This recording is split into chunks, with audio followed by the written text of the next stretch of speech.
ఏది అబద్ధం? పాలన చేతగాక మోటార్లో నీళ్ళియ చేతగాక ఇవాళ అబద్ధము అనే ఒక పిచ్చి మాటలు మాట్లాడుతూ ఉన్నారు. దమ్ముంటే బహిరంగ చర్చకు రా, ఏడ మాట్లాడదామో మాట్లాడదాం. 1,00,000 క్యూసెక్కులు గోదావరిలో వారేది నిజం కాదా? పోతిరెడ్డిపాడు గేట్లెత్తి ఆంధ్రోడు నీళ్లు తీసుకుపోయేది నిజం కాదా? ఇలా నువ్వు కల్వకుర్తి మోటార్లు ఎత్తక మా నాగర్ కర్నూలు జిల్లాను నువ్వు ఆగం చేస్తున్నది నిజం కాదా?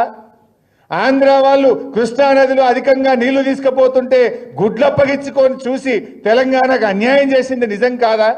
ఇట్లా చెప్పుకుంటూ పోతే చాలా విషయాలు ఉన్నాయి. రేవంత్ పాలన ఎట్లుందంటే నీళ్లు ఆంధ్రాకు, నిధులు ఢిల్లీకి.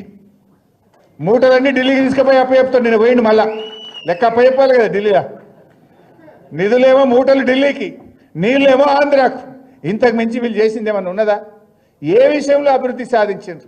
కేసీఆర్ కిట్టు బంద్ అయిపోయింది, దవాఖానలలో పోతే బతుకమ్మ చీరలు బంద్ అయిపోయినాయి, ఫీజు రియంబర్స్మెంట్ బంద్ అయిపోయింది. ఫీజు రియంబర్స్మెంట్ వస్తుందా? ఇలా ఏడాది అర్థం నుంచి ఒక్క పిల్లవాడికి కూడా ₹1 ఇచ్చినటువంటి పరిస్థితి లేదు ఈరోజు. ఇలా అనేకంగా చాలా సమస్యలు ఎదుర్కొంటున్నటువంటి పరిస్థితి ఉంది. అందువల్ల ఈ ప్రభుత్వానికి బుద్ధి చెప్పాలంటే మనందరం కూడా ఒకటి కావాలి. మనకు ఎప్పుడు ఎలక్షన్లు ఎప్పుడు జరిగినా ఇలా ప్రజలే చెప్తున్నారు, మనం కాదు. రోడ్డు మీద పోయి ఆటో వాడిని అడిగినా, ట్యాక్సీ వాడిని అడిగినా, ఉపాధి హామీ కూలీని అడిగినా, ఎవరిని మాట్లాడించినా మళ్ళా సార్ రావాలి, కేసీఆర్ రావాలి, బీఆర్ఎస్ గెలవాలనేటువంటి మాట ఈరోజు మాట్లాడుతూ ఉన్నారు. కానీ మనం కూడా గట్టిగా పనిచేద్దాం.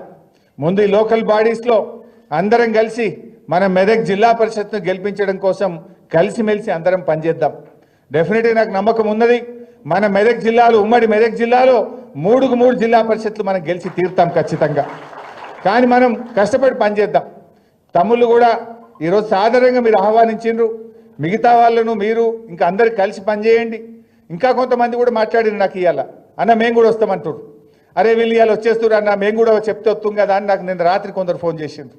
మేము కూడా వస్తాం, మళ్ళీ మాకు ఒక డేట్ ఇయ్యండి అంటున్నారు.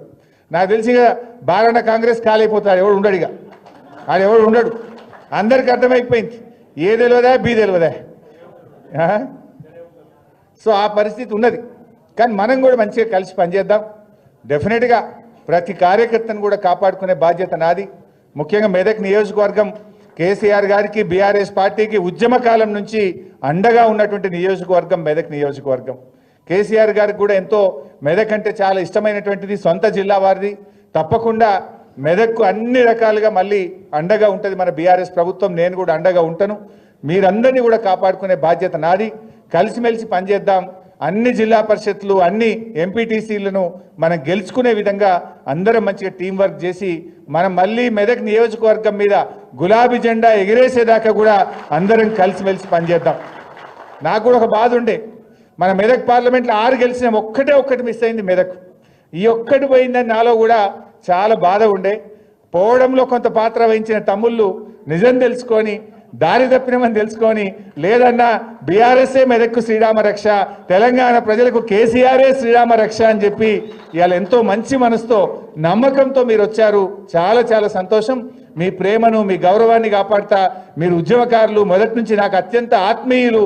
తప్పకుండా మీ ప్రేమను కాపాడుకొని మీ భవిష్యత్తు కూడా కాపాడుకునే బాధ్యత నేను తీసుకుంటా అని చెప్పి మనవి చేస్తూ జై తెలంగాణ. థ్యాంక్ యూ మాజీ మంత్రి గారికి.